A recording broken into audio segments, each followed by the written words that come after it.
Hello guys, hello.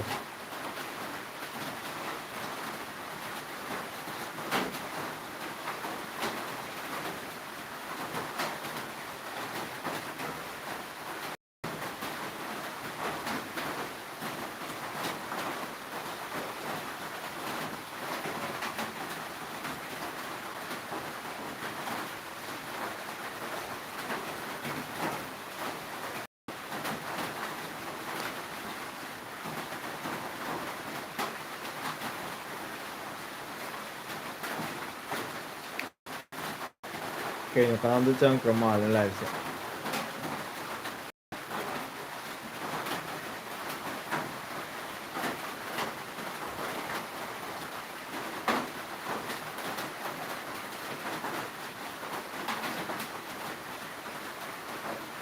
Hello guys.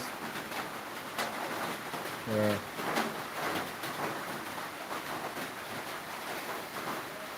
Hello guys. Nong khá chui cái em background nong cái thằng chu mà con cái thằng sound.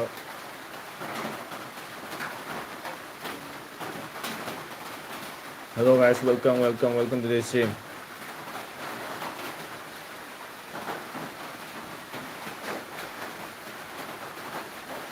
Ma'am cái này có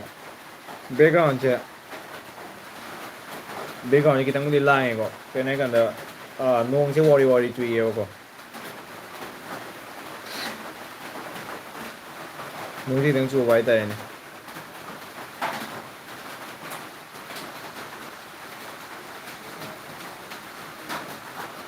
Hello guys.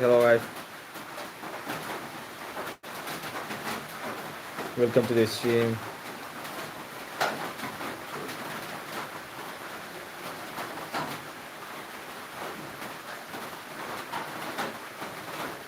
Em chắc chắn là bỏ. Night view.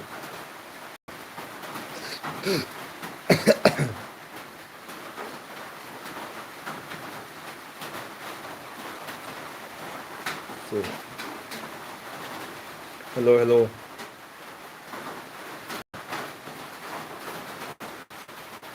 Saya mencoba. Cuy itu.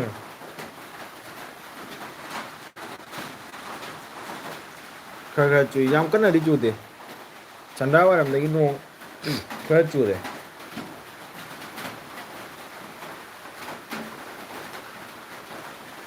Thank you guys. Thank you. Welcome to the stream.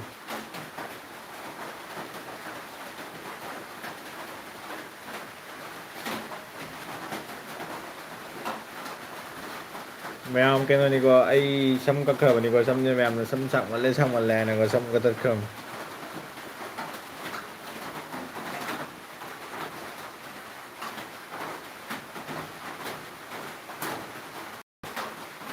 Đấy thì cái nó ở xí đi xa bên này xăm đồ lột phú cái mặc tay ta rồi lột phú cái mặc tay ta rồi là nó cắt thật là cha bố cha đấy tiền mà cha đấy.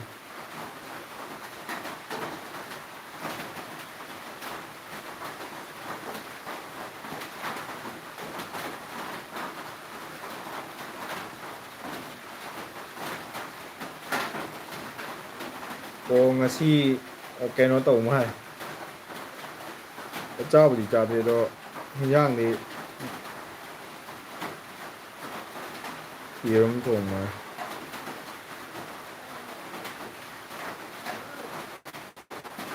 Ma'am chắc chắn là bố ma'am ra rồi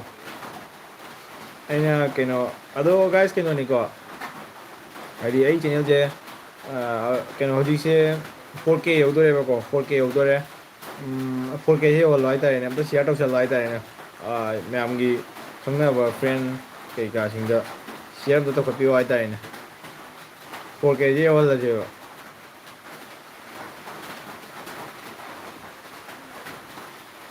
Porque em đang set yêu là gì vậy?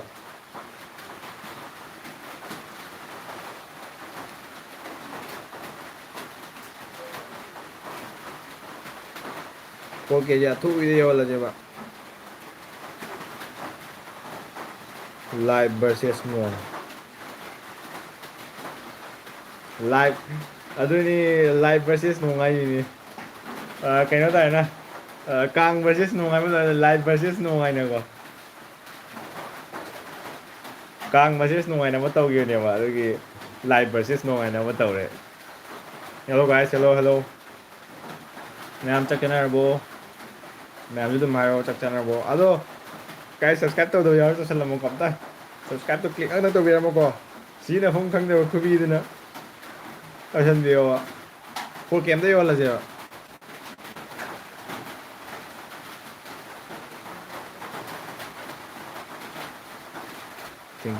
thank you tema thank you DS animation live versus no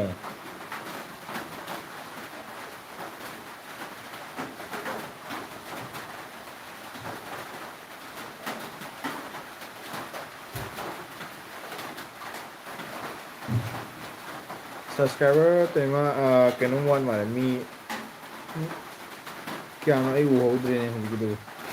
मी कुन थरा खंग ने मी दो दोमाया दी वाट पनी दोमाया कुन थरा आई जंग उधर आई योगी उधर में अब तो हौजी लाइव सी का आई हौजी खाई लाइव सी ओल ले जेवा मणिपुरदे कहीं मणिपुरदे यंग भी एक चिनाव सिंह यावर गदे PibaYT मैं कहते हैं हम लोग का ना तो हम लोग चरी में अपन माँ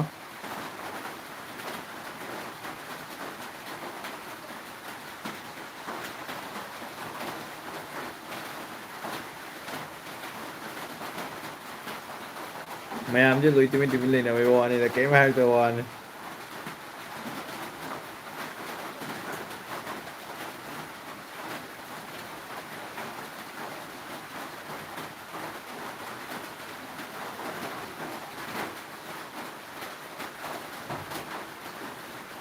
guys किन्होंने मैं हम कांग से कमाई तो ना किया कांग है दी हमें कांग से नुआएंगे ब्रो कमाई तो किया अखोई सिददी कांग दो आई ब्लॉग ली था खरबने बाको हाइदी केनो नोंग चू वाई तारे अखोई सिददी को दो नोई जोंदा कांग से कमाई तो वो दो हायो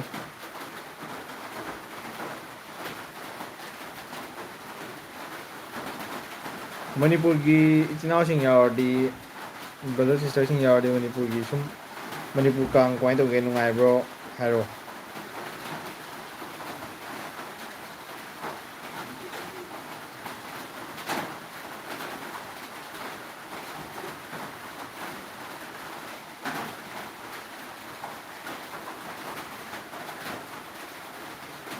बेदा खुरायम thank you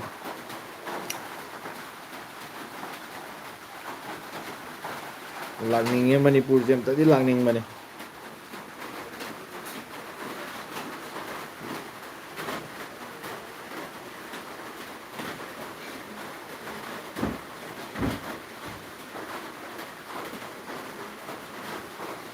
मैं हम तदी वाला सीधा द कइनोगी अमा हंगो तमदा रोनाल्डो ने कमाई लावे तो द मैम नाइ को लाइव से ये मतलब ओइले को लाइक सलम द लाइक मतलब चलो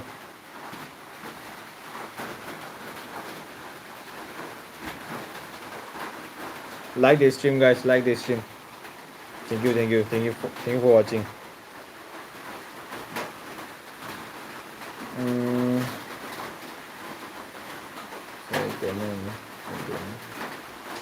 thank you tema thank you oh chắc chắn vô tema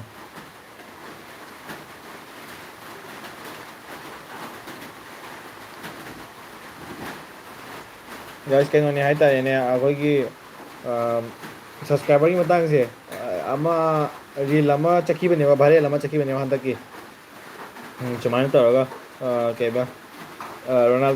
Ronaldo ने कमाई लाओ यार का रोनाल्डो ने केनो चिट अने लाओ मतंग दो अदुमाना चिट की मोन नम तो सब्सक्राइबर चिट लाओ नम तो कहल लजे वा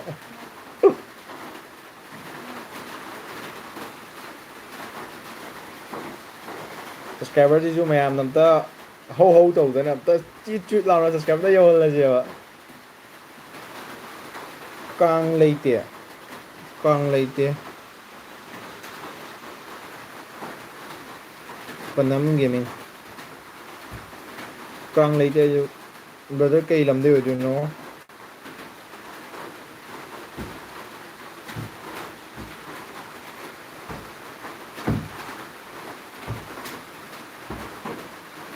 akhoi yedi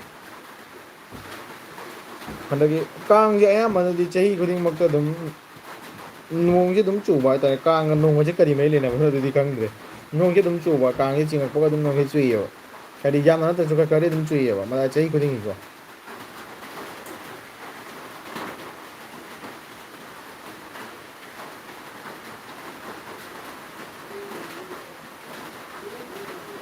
baby hello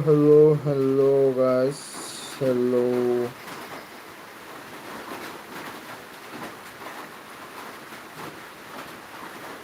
मैं मैं सब्सक्राइबर से दे यवल 4K त नते 5K सो अतु विदे यवल से बकम तंग मैं मन हो तौदना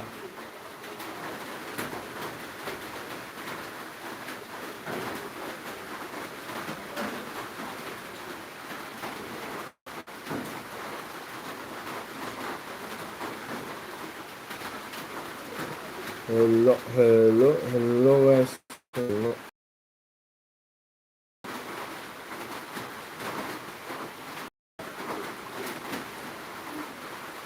video aja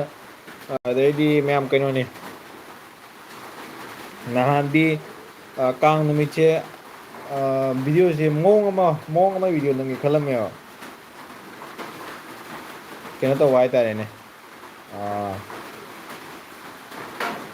अखोई इंटरव्यू की टाइप वाई तारे ने इंटरव्यू की टाइप वाई तारे ने अदो आइना सुम कनो मथम के वाई तारे चप आदि टाइमिंग दो सब्सक्राइबर सी होरगा दुई दुमाइना सेम तो तौरके नको अदुना मैम सब्सक्राइबर अथु वीडियो योलसे बको वीडियो सेमा ये बको सब्सक्राइबर से 5K योलसे अदो ngasi gi live ki ने दी मैम 4K जब दे योलसे को सट सट सट तौदना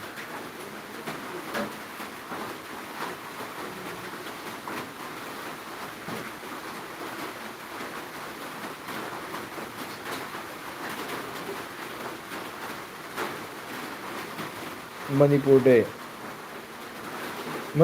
दी कांग याम नुंगाय हाबनिदा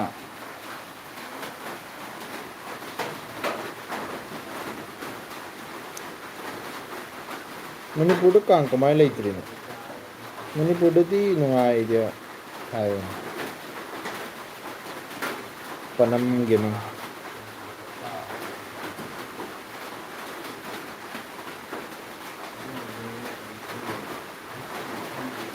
निंदानी ना नेवर या कुदिया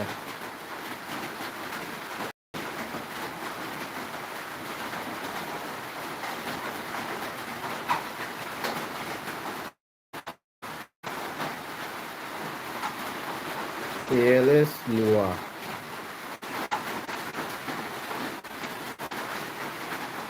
मैम लाइव से कनो तौरे आदि नेटवर्क के फत्तमनिना मांग बाय तारेने निंदानिना नेटवर्क के आदि up down चेले अदुना नोंगुनिना नेटवर्क के नुंगाय तबाय तारे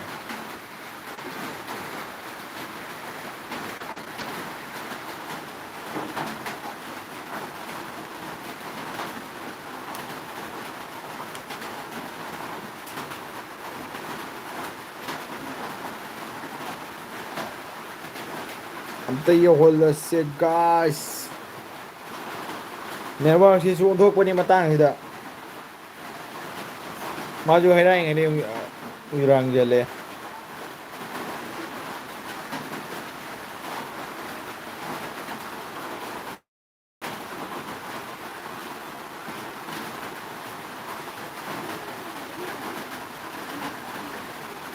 hello guys hello welcome to the stream NT with blocks hey Chak चारबो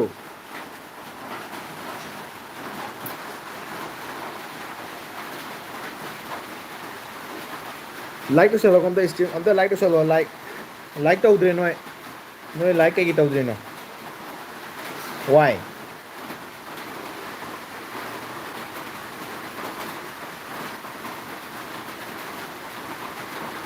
like ตัวสลอมตะ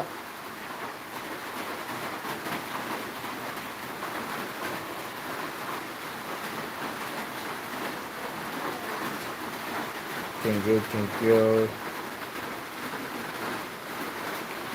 ไอ้เนี่ยดี like ใช่ stream จะ like กันหน่อยยิงมันตรงนี้ด้ like ใช่มังอะมาดีเขาโอ้ยเลยมังวานี่ด้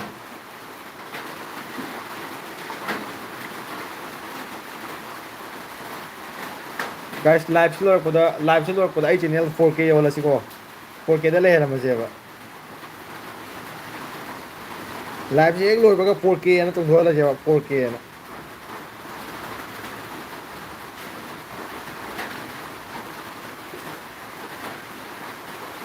4K ได้ดักตรงหัวแล้วเสียบะ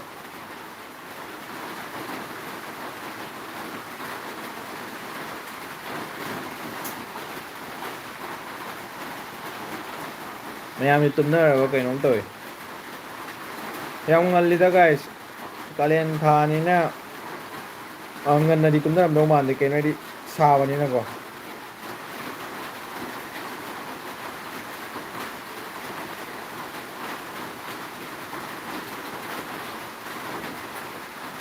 Let's go guys, let's go.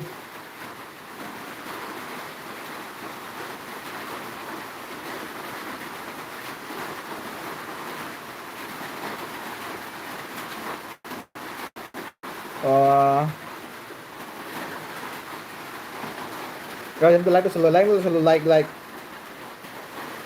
like âm tăng only one like to solo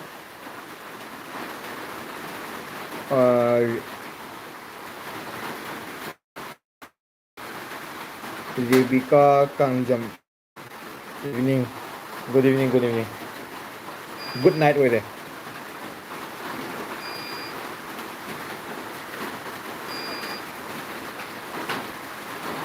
kay mathil chage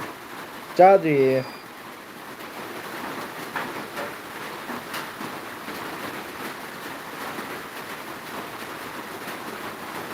chadri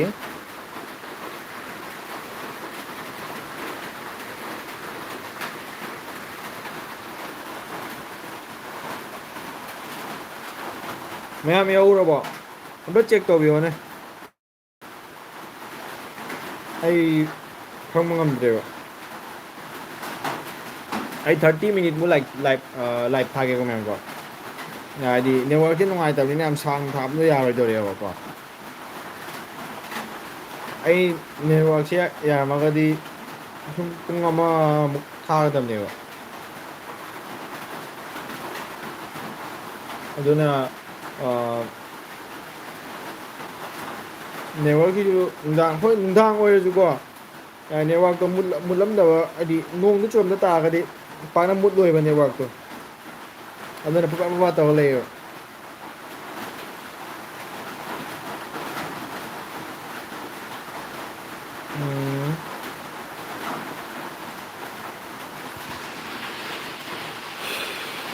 guys ai di 4K di yang na yoning ma ko ya rồi tôi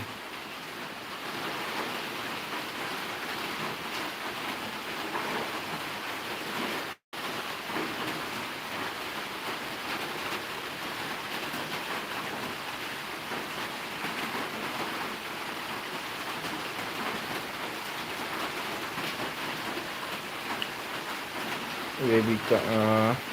Majaro KK kasar kai dina bro Silchar din kasar silchar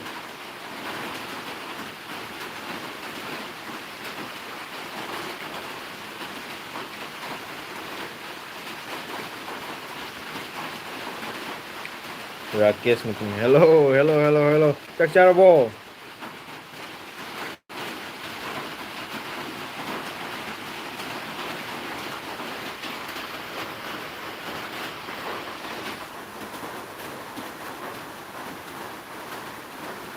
mẹ mấy nè ngang thì problem là cái problem ID cái nó thì có ID background rồi cái đang ID network chắc có kém tao để có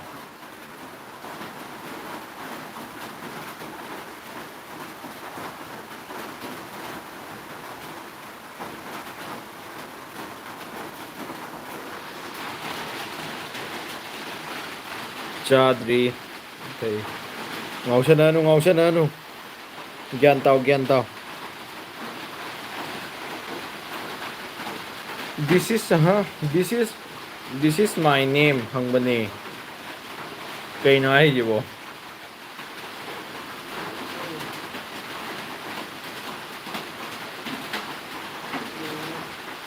This is my name hangbani ne.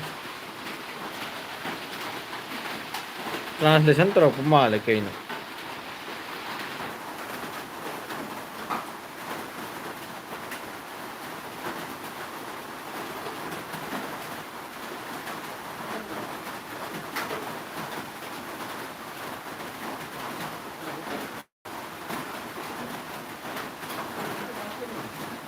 Hello guys, hello brother, sister, iche ichan ima pabung sing live yang video po naman diba may kaya itong conjury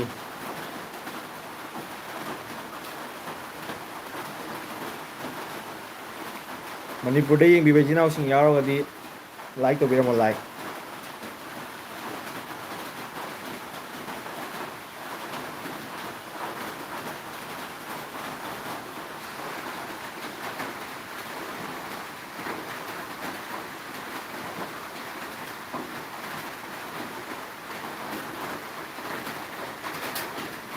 Tauro idro nang tauro idro ay siya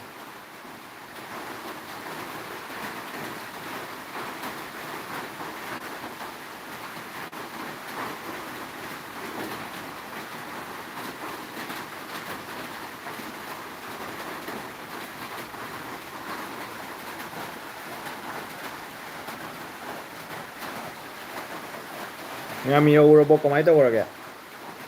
chit lang na pasan nga po ama kenogi bigi type ka Kaka Ronaldo na kumay tawi ano chit ano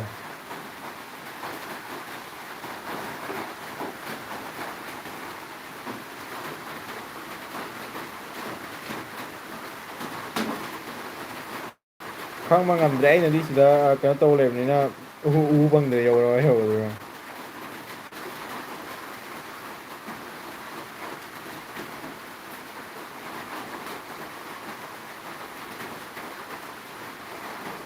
Hello guys, hello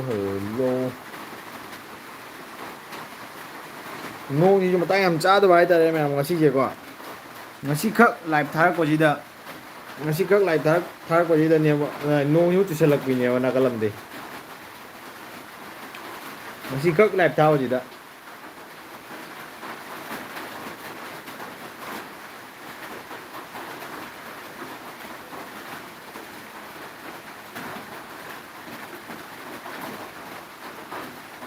ngasi khắc live thar ko nô hiu tu selak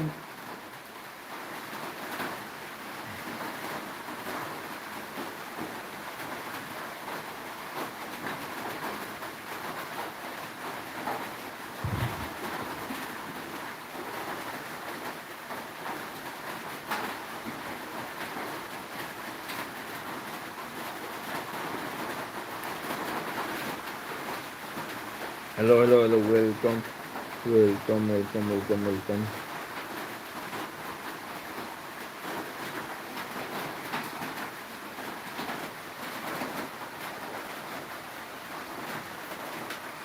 Live versus no ay dito to.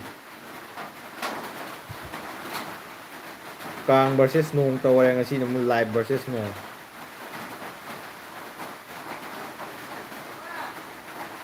Cuma mo ya.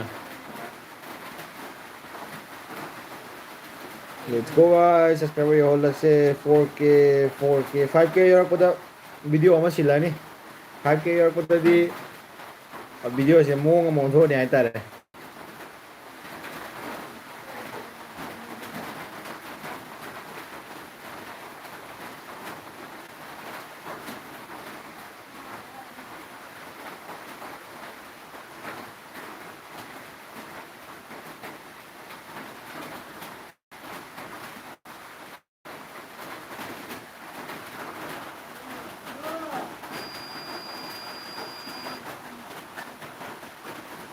Mày sang đi tha rồi có không minute 30 minute more lage ko yam di roi ge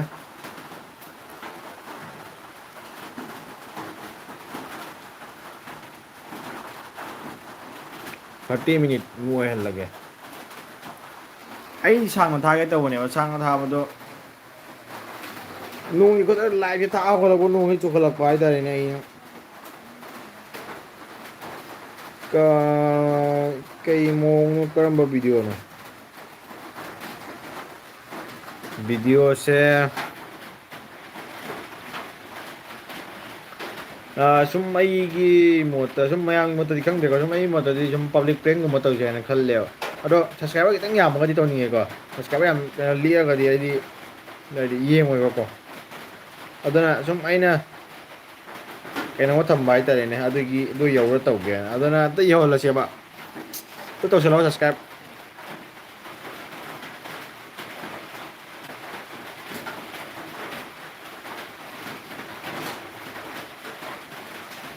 mm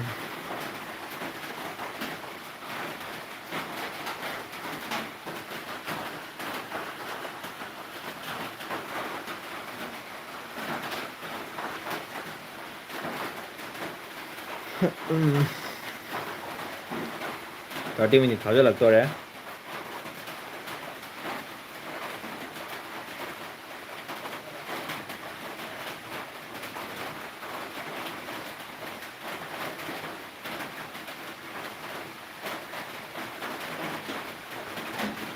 ma'am क्या तौरबनी समझीजु ma'am सांगी सांगेना अमता यावद्रे हौजिकि सम पुरा क्या तौ लेहौरे लू कोकपदौ तौरे हाइतारे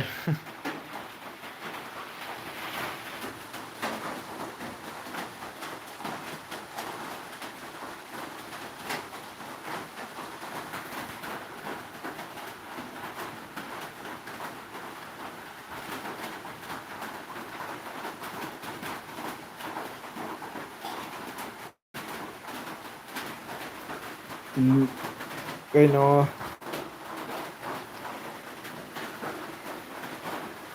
samdo kayno ne ma'am ayu ko oido ne wa do idio kayno sum kalen oibagi sawaji da dum samdo kelak pai tare ne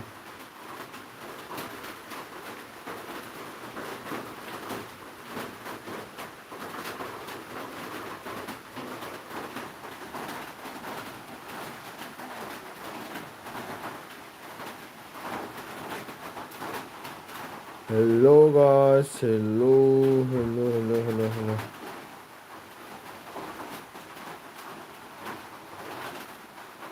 ma'am तुम्हारा क्या तौई